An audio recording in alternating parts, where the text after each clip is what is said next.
Dua calon manajer Koperasi Desa Merah Putih atau KDMP meninggal dunia saat Diklat Sarjana Penggerak Pembangunan Indonesia atau SPPI di Dodikjur Rindam 6 Mula Warman, Balikpapan, Kalimantan Timur. Kegiatan diklat tersebut diketahui atas bimbingan personel TNI. Dua calon manajer Kopdes Merah Putih yang meninggal dunia adalah Anissa Muyasaroh dari Jawa Timur dan Yonanda Muhammad Taufik. Di saat beban rakyat beratnya tidak ketulungan, ekonomi maut kayak gini, lo kok tiap hari muncul berita yang kian bikin rakyat tambah menangis sedih. Ini sudah ada dua kabar nih. Yang pertama ini saya sampaikan. Ada kabar dua calon manajer Koperasi Desa Merah Putih itu meninggal saat ikut pendidikan dan latihan militer. Coba. Ini Begawan menyampaikan rasa duka yang setinggi-tingginya, sedalam-dalamnya. Belum apa-apa sudah toh nyawa. Aduh. Coba neng ini iki, aku pengen denger nih, mana tuh suara mantunya Opung Luhut. Berani nanggung yang begini Anda. Penjelasannya kayak apa coba? Nek dari instansi yang handle langsung aja memang bisa kita baca di media. Namun untuk rakyat, khususnya bagi orang tua siswa yang ikut diklat, kan nggak semudah itu. Bagi yang anaknya masih lanjut diklat, pasti kepikiran. Keselamatan jiwa itu lebih penting. Aku kok nggak yakin ya. Nek ancamannya, itu ancaman loh maksud saya itu.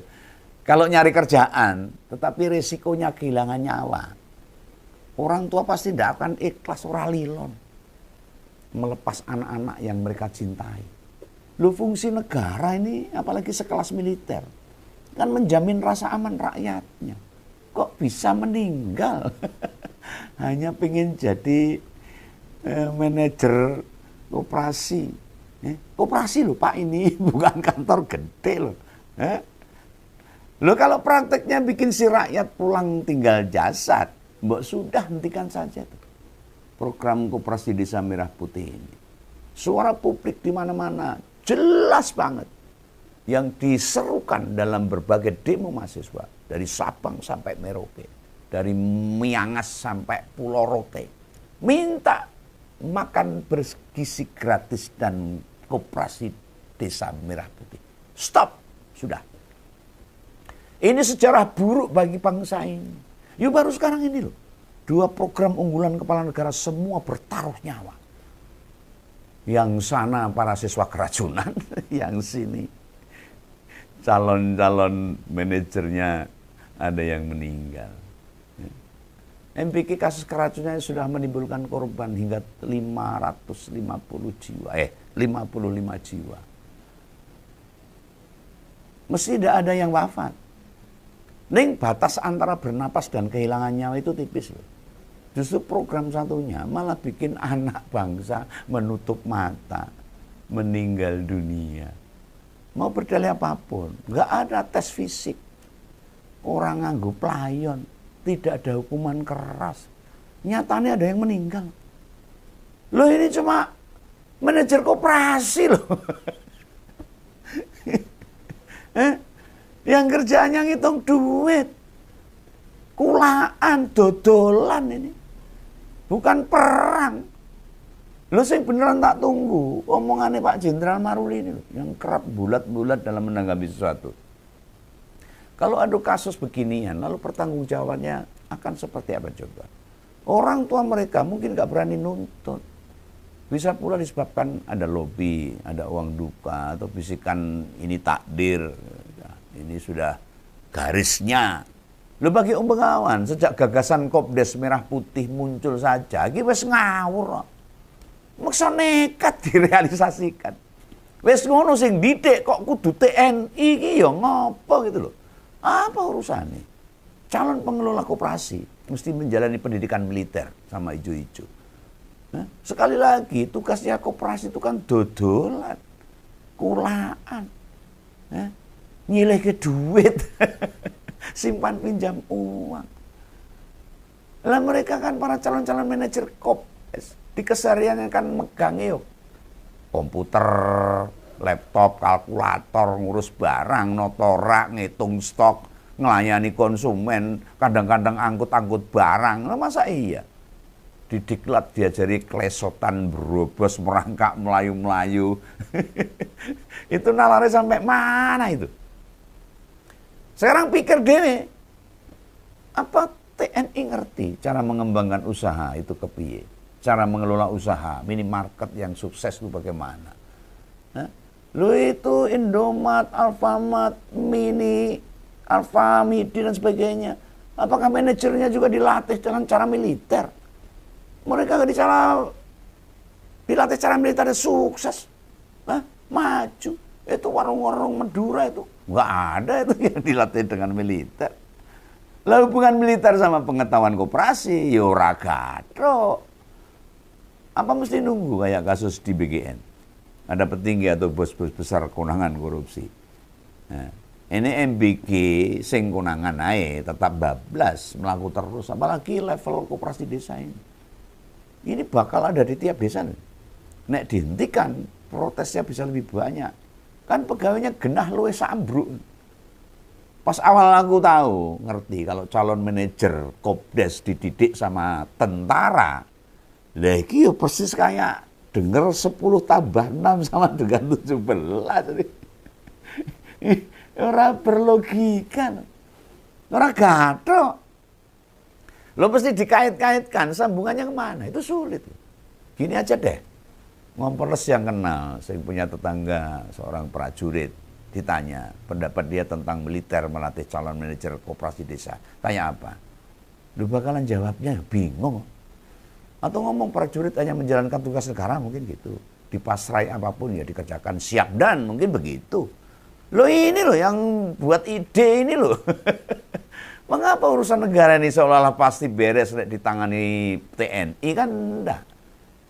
Iki aku dudu merasa orang senang sama militer. Enggak. Rakyat itu butuh militer, butuh tentara.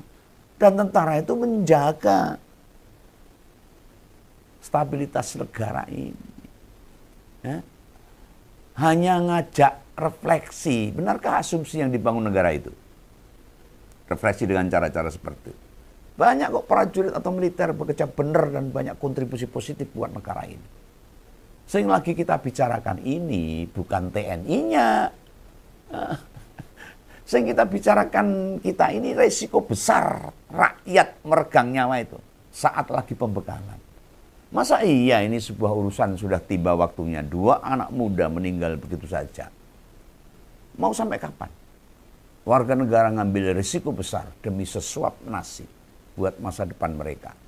Padahal mereka dididik resmi loh, oleh instansi pemerintah. Lu bangga dengar nih dari pengurus koperasi. Jari ame di drop. Tiap kopdes sebanyak 6 orang buat ngelola satu koperasi. Mumet lah pokok ini. Mikir ide atau gagasan Pak Prabowo soal kopdes ini. Aduh. Lalu pelatihan di TNI kok disebut biar ada cinta pada tanah air. Oh, apakah benar tuh? Resiko mencintai negara ini nyawa taruhannya? Ya enggak lah. Nek kondisi di situasi perang, semua tahu. Ini dudu masa melawan penjajah. Mengapa kudu ada kehilangan nyawa? Memang kalau calon manajer Kopdes ditangani sama Kementerian Koperasi, ditangani Kementerian Kebudayaan, ditangani Kemenpora. Mereka enggak cinta sama tanah air Indonesia. Memang di negara ini yang paling cinta tanah air hanya aparat. Ya.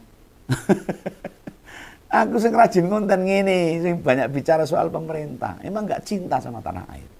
Memang ukuran cinta tanah air itu yang gimana coba?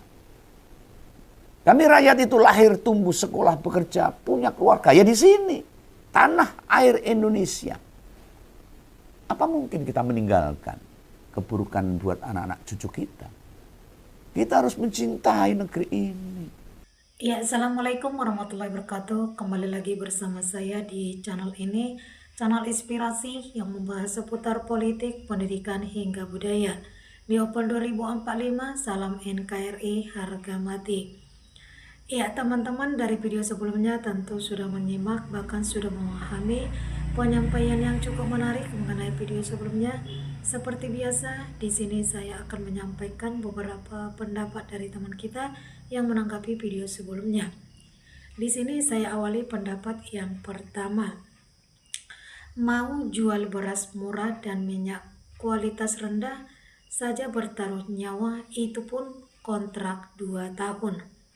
Sampai kapan warga Konoha berhenti jadi korban kebijakan pemimpinnya?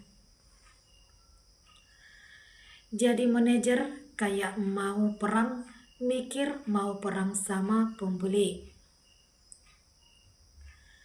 Apa hubungannya jadi manajer Kopdes dengan latihan militer?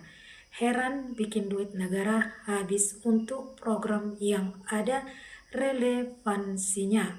Kabinet nggak punya arah selain buang duit, bikin sengsara rakyat. Sangat berlebihan pakai cara-cara seperti itu. Memang sangat lucu dan miris sampai segitunya. Mana ada pelatihan kepala Kopdes dilatih kayak TNI, sangat lucu. Mungkin nanti banyak begalnya. Masalahnya Kopdes ada di hutan, ada di depan kuburan.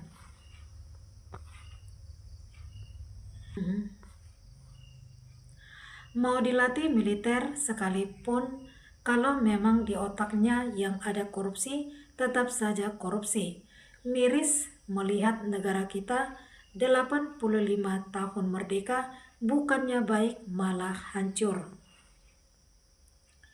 Mestinya kan diuji guru akuntansi, malah diajari tembak-tembakan. Kocak nih para pemimpin Konoha. Secara orang sipil yang sudah berumur, bukan remaja lagi, disuruh ikut latihan militer. Ya beginilah hasilnya, mayat kematian. Program MBG dan KDMP sama-sama program unggulan membawa korban yang dikerjakan jualan dagangan, latihan kemiliteran sampai menimbulkan kematian. Dari beberapa peserta MBG telah menimbulkan ribuan yang keracunan KDMP, menimbulkan ada korban kematian. Perlukah ada evaluasi sebelum ada korban lagi? Program unggulan yang membawa petaka, contoh MBG, kemudian Kopdes, tunggu giliran. Kita lihat lagi pendapat yang selanjutnya. Apa makna latihan model tentara untuk pekerjaan sipil? Sudah ada pengalaman kepala daerah yang ikut antri, juga banyak korupsi. Minimal bisa melawan rampok, tapi nggak dijamin bisa menangkap koruptor atau tidak menjadi koruptor. Negara sudah salah koprah, calon kepala koperasi kok dilatih militer. Yang militer malah tanam jagung dan singkong. Yang militer malah urus dapur MBG. Kita lanjutkan lagi ya teman-teman. Ini jelas sudah salah urus, memberi pinahan gak sesuai fungsi. Harusnya yang memberi bekal itu manajer perusahaan goro, atau yang usahanya sesuai sehingga bermanfaat untuk tugasnya. Lah kok malah militer, ini apa-apaan? Coba kalau gitu siapa tanggung jawab? Di sini ada pendapat yang terakhir dari teman kita yang menanggapi video sebelumnya. Mau sampai kapan itu ikut latihan militer? Khawatir ada nyawa melayang lagi. Kok adem ayem aja tuh pejabat Kopdes, padahal menyangkut nyawa. Ya, baiklah teman-teman, begitulah beberapa pendapat dari teman kita yang menanggapi video sebelumnya yang bisa saya sampaikan. Semoga bermanfaat. Jika Anda mempunyai pendapat lain, bisa mengirimkan melalui kolom komentar kita di channel ini. Jika ada kata salah, saya minta maaf. Berjumpa lagi kita di video selanjutnya. Salam inspirasi, salam NKRI, harga mati.